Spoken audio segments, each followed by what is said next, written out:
Hey guys, Raj Sangha of Car Security. Welcome back to the channel. Another episode of Raj's Garage.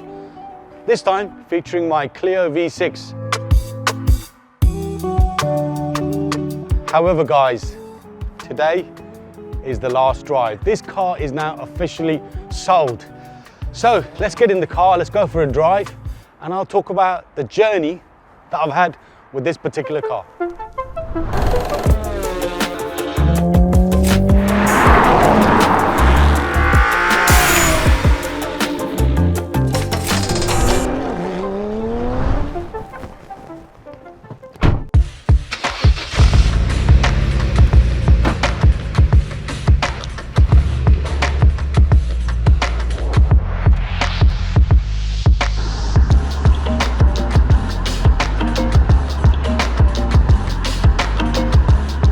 So let's go through the car, talk you through the journey, when I bought the car and what I've done.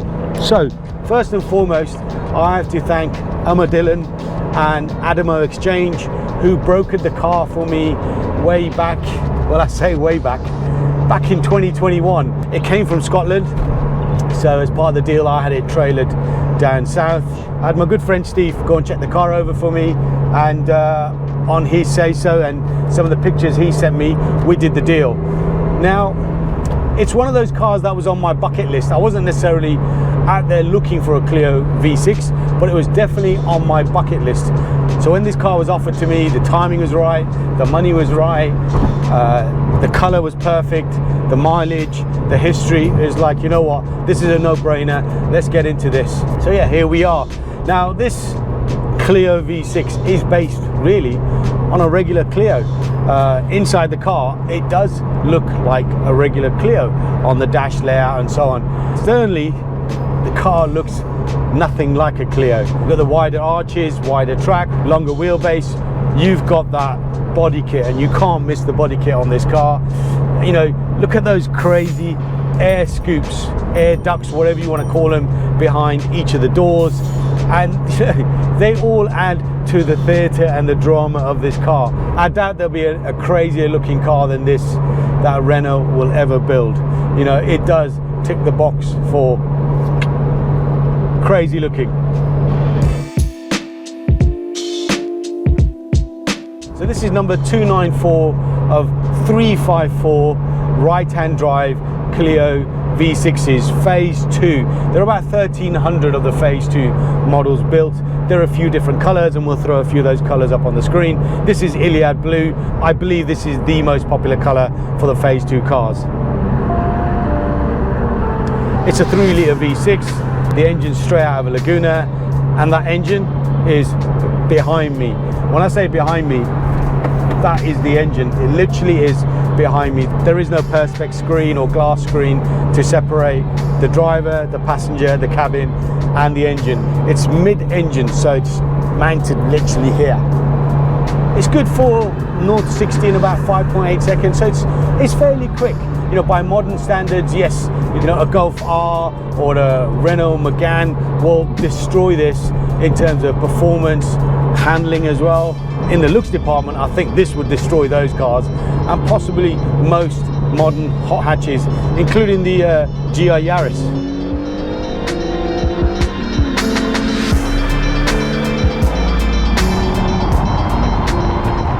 So what have I done? I've owned the car, what, 15, 16 months? Well, first and foremost, the car needed a service.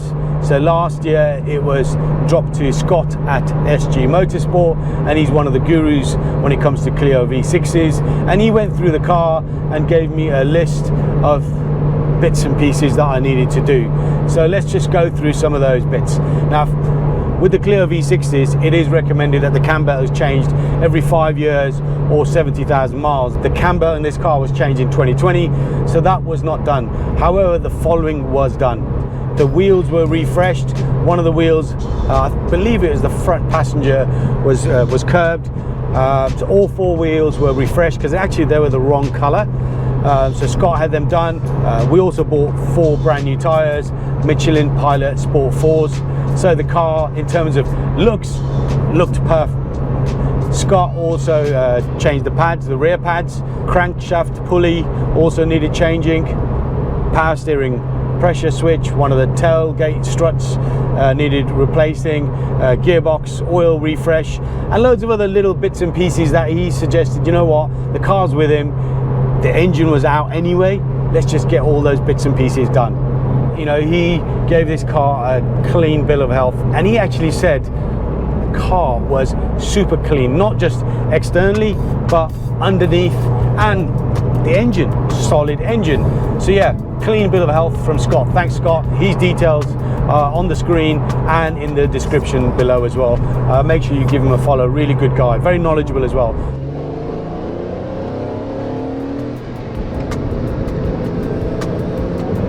This car now sits on KW Variant 3 suspension with full bump and rebound adjustment. At the same time, we changed the top mounts and they were upgraded to new ones purchased from Pure Motorsport. And I've got to say, this car drives absolutely exceptional. You can throw it into the corners, roundabouts. It's so much more planted.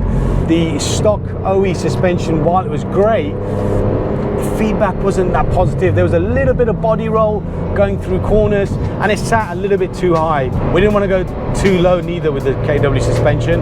You know, sometimes you can overdo it by going super low, and we would know that. Now this car drives exceptionally well.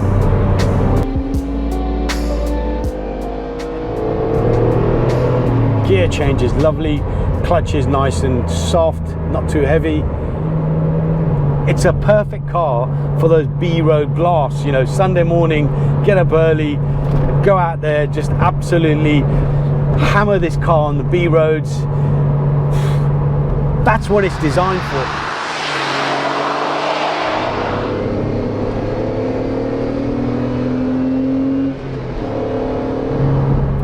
It's good usable power. I think it's about 250 brake, and you can use every one of those horses,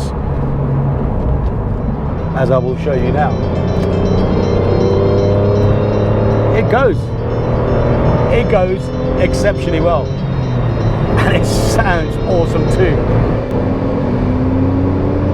In fact, Palm drove it on one of our CAS Unplugged episodes, and I've got to say, he thoroughly enjoyed it, and he gave it a bit of a whipping too as well. What do you think of this car?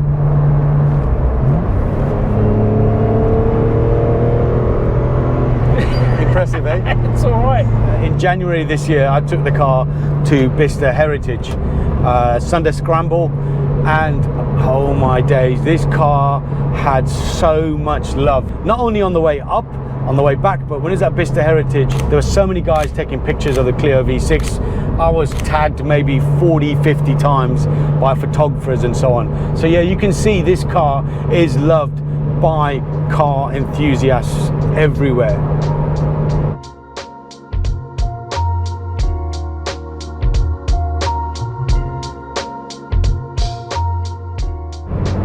Let's talk about some of the negatives. Inside, it's nothing special. It is just a Clio. The seats, not very supportive, not that great looking neither. I know some guys do change the seats to Recaro pole positions. If I was keeping the car, I would probably have done that too. Also, maybe the steering wheel. I know a lot of guys change the steering wheel. It's a bit bland, this steering wheel. The turning circle in this car is by far the worst I have ever seen. I used to own a Chevy Silverado truck, twin cab, and I think the turning circle on that was better than this. You cannot do a 3-point turn in this car. It's 5 or 7 points. Now, it's obviously that's because of the wider track and, you know, the way it's all set up and so on, but it is really bad. It's very difficult for me to explain that to you unless I actually try and do a 3-point turn. In the dry, these cars are pretty good, but in the wet, they are renowned for being snappy, very tail happy. You could be on a roundabout or on a sweeping bend, and you just maybe push that throttle a little bit too aggressively, and it will snap. So you have to be on your A game with this car in the wet. In the dry, no problem. It's just like any other sort of mid-engined, rear-wheel drive car. You just need to be a little bit careful. if you are getting into a Clio V6, just treat it with a little bit of respect in the wet.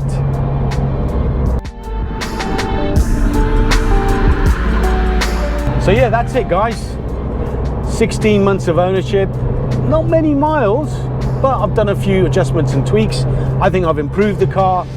It is now officially sold. It's going to a great home in Scotland.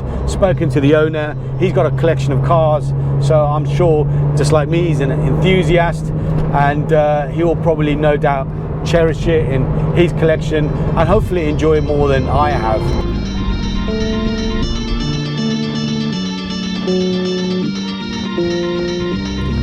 So what an insane car. Certainly has put a smile on my face every time I've driven this car. Every mile I have done in this car I have enjoyed. You know, it's a car that, as I said earlier, was on my bucket list. It's now ticked off my bucket list, and I can say that I owned a Clio V6. So onwards and upwards. So what's next guys? Well, I need to replace this car with a similar size hot hatch. You know, another car that I'd like to tick off my bucket list. There are quite a few. So I'm thinking Ford Escort Cosworth.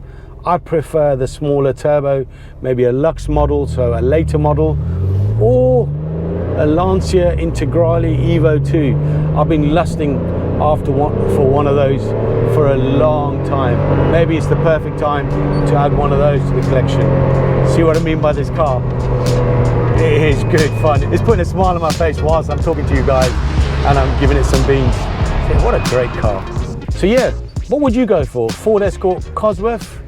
You know, another aggressive, menacing looking car with that big tail on the back, or an Integrale Evo 2, you know, with the boxy flared arches.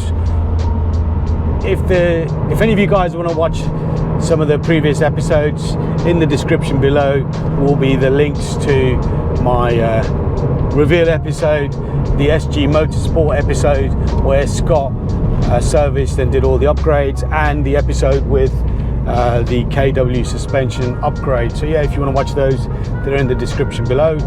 So guys, I think it's time we got back to CAS HQ and we let the car go on its next journey.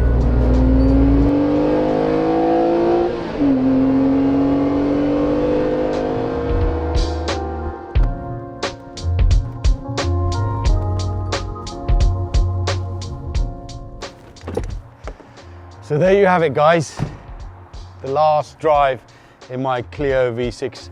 I have thoroughly enjoyed this car. I have cherished it. I know I haven't had it for a long time, but I've looked after it and improved it, I think, as well. Great car. At least I've ticked it off my bucket list. So yeah, by the time this episode goes out, this car will be gone. Guys, thanks for watching. As always, make sure you smash that like button. And make sure you subscribe to the channel. There's a lot more content coming your way. I'll see you on another episode of Raj's Garage.